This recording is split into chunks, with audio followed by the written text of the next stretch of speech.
¿Alguna vez te has preguntado en qué consiste la enfermedad de Selena Gómez? Es una patología muy compleja, con gran afectación desde la piel, pasando por las articulaciones, hasta afectar al aparato cardiovascular. Esta enfermedad es el lupus eritematoso sistémico. Afecta con mucho más prevalencia a mujeres de entre 20 a 40 años de edad. Y para conocer este trastorno, vamos a ir comprendiendo desde su etiología hasta el impacto que tiene en la vida diaria de quienes la padecen.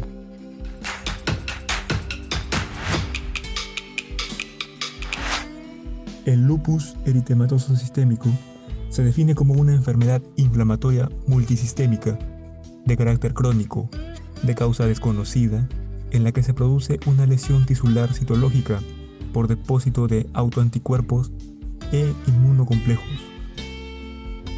Imagina que el sistema de defensa del cuerpo se vuelve demasiado activo y comienza a atacar partes de nuestro propio cuerpo, causando problemas en la piel, las articulaciones, los riñones, el corazón y otros órganos. El lupus tiene mayor prevalencia entre los familiares de pacientes que en la población normal.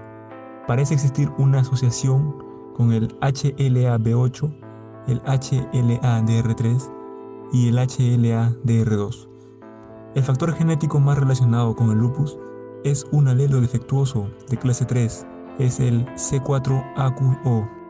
Dentro de las manifestaciones, los síntomas presentes en casi todas las personas afectadas son la astenia, es decir, la debilidad y el cansancio excesivo, la anorexia, la fiebre, pérdida de peso y malestar general.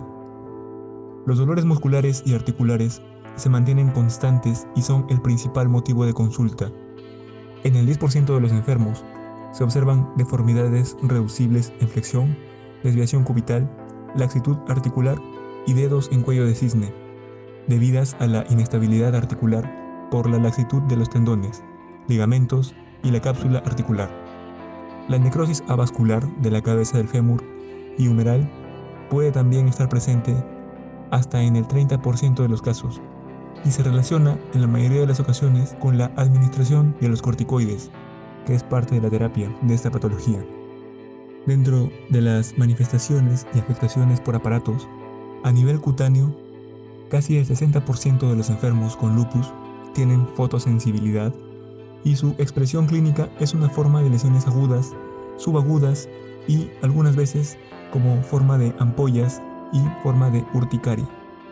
La alopecia, es decir, caída del cabello, se observa más o menos en el 40 al 60% de los enfermos y la afectación cutánea se divide en tres formas clínicas. Estas son el lupus cutáneo agudo, más o menos en un 50% de los casos, donde se va a manifestar característicamente el eritema malar en alas de mariposa, que está relacionado con la exposición solar y con las exacerbaciones de la enfermedad. No va a dejar cicatrices y puede también aparecer un rash eritematoso en otras áreas.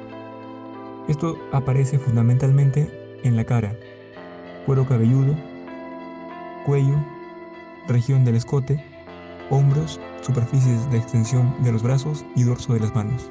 La siguiente forma clínica es el lupus cutáneo subagudo, el cual aparece más o menos en un 10% de los casos.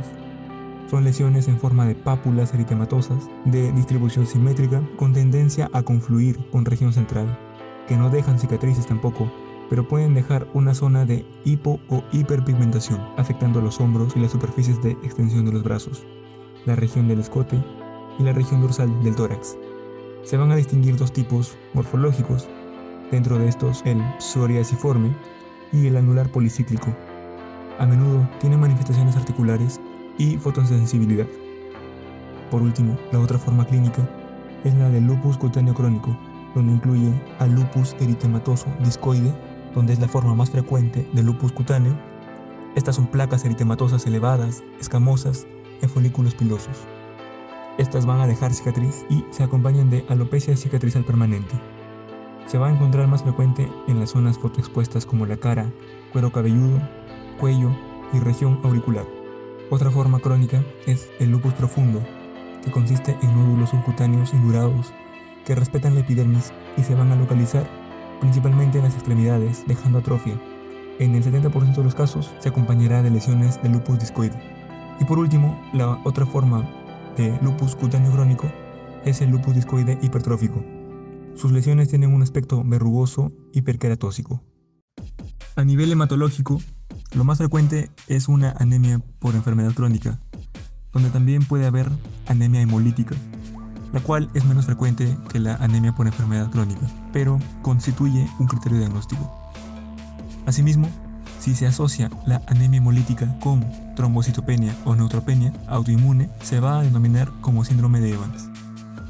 Y otros hallazgos a nivel hematológico pueden ser la leucopenia o caída de los glóbulos blancos y linfopenia, caída de la disminución de los linfocitos. Generalmente no va a ser favorecido por infecciones. La trombocitopenia no suele tener repercusión clínica, sin embargo, lo más común dentro de las alteraciones de la coagulación que se va a poder evidenciar es la detección de anticuerpos antifosfolipídicos, más o menos en un 30 a 50% de los casos. A nivel del sistema nervioso central, el lupus puede afectar a cualquier zona del encéfalo, meninges, médula espinal y los nervios craneales y periféricos. Con frecuencia hay alteraciones en el electroencefalograma y en el líquido cefalorraquídeo. Clínicamente se va a traducir en una disfunción psíquica o cognitiva leve, donde es la manifestación neurológica más frecuente. También se puede acompañar de cefaleas, depresión y ansiedad. Por otro lado, menos frecuente, epilepsia, neuropatía, evento cerebrovascular, mielitis transversa, ataxia cerebelosa y meningitis. En la pleura y pulmones se puede evidenciar pleuritis, a menudo bilateral, que se manifiesta con dolor pleurítico o derrame pleural moderado. Se considera criterios de clasificación la serositis, ya sea la pleuritis o la pericarditis. La infección pulmonar es la causa más frecuente de infiltrados pulmonares en el lupus.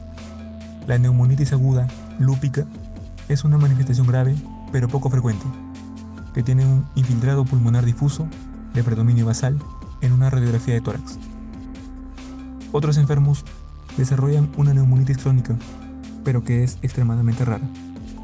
En la afectación cardiovascular, la más frecuente es la pericarditis, que raras veces provoca taponamiento y constricción.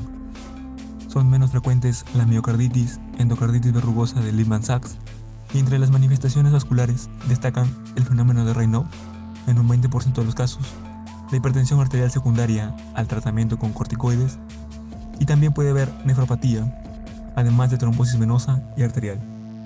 En las manifestaciones renales, la nefritis lúpica afecta a más de la mitad de los pacientes con lupus. Su presencia aumenta la morbimortalidad, es decir, tiene mayor mal pronóstico y conlleva la necesidad de tratamiento sustitutivo en un 25% de los pacientes. El sedimento urinario, importante para el manejo de los pacientes en lupus, puede mostrar todo tipo de cilindros, a lo que se llama sedimento telescopado, así como a proteinuria, la cual se engloba en los criterios de clasificación. La lesión del lupus sobre el glomérulo se debe al depósito o formación in situ de inmunocomplejos sobre la membrana basal glomerular y la posterior activación del complemento. En todas las formas se detecta en mayor o menor medida depósito de inmunoglobulinas y de complemento con patrón granular. No es infrecuente la progresión de una forma de glomerulonefritis a otra. Dentro de la clasificación se encuentran 6 estadios. En la clase 1 se encuentra la nefritis lúpica mesangial mínima.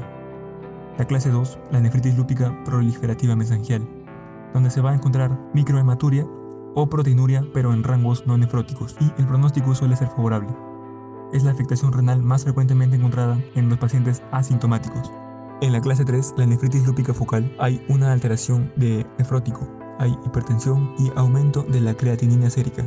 Aunque la función renal suele preservarse durante bastante tiempo, puede evolucionar hacia una clase 4.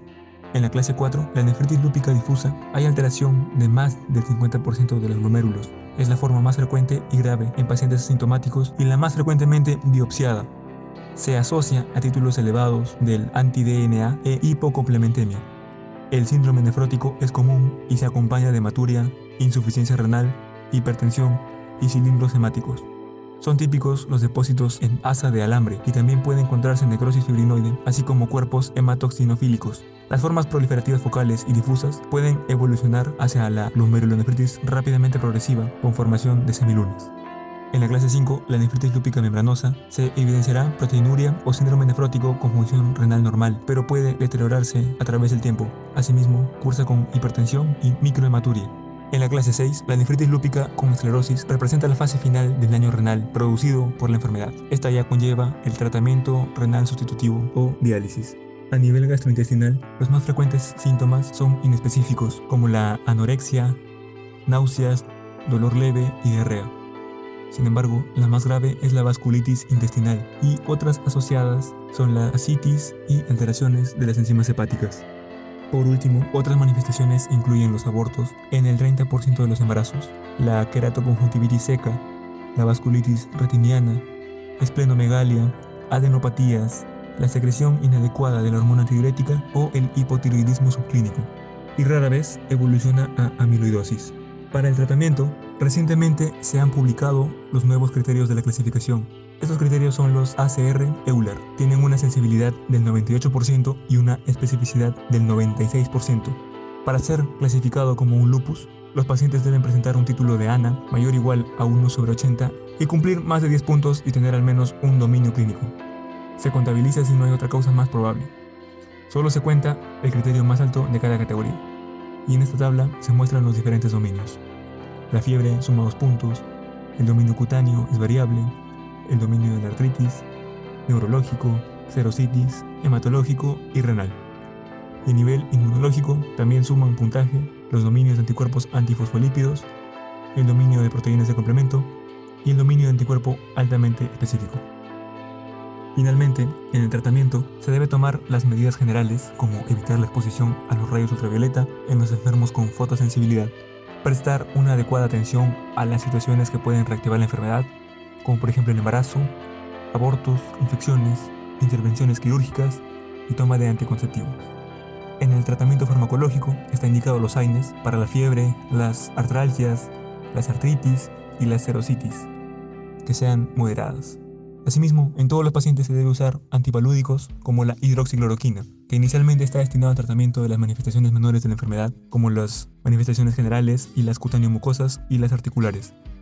Actualmente hay suficiente evidencia para aconsejar y mantener el tratamiento con estos fármacos en todos los pacientes diagnosticados de lupus, ya que previenen los brotes, poseen un efecto antitrombótico y mejoran el perfil metabólico, además de tener un efecto positivo sobre la mortalidad.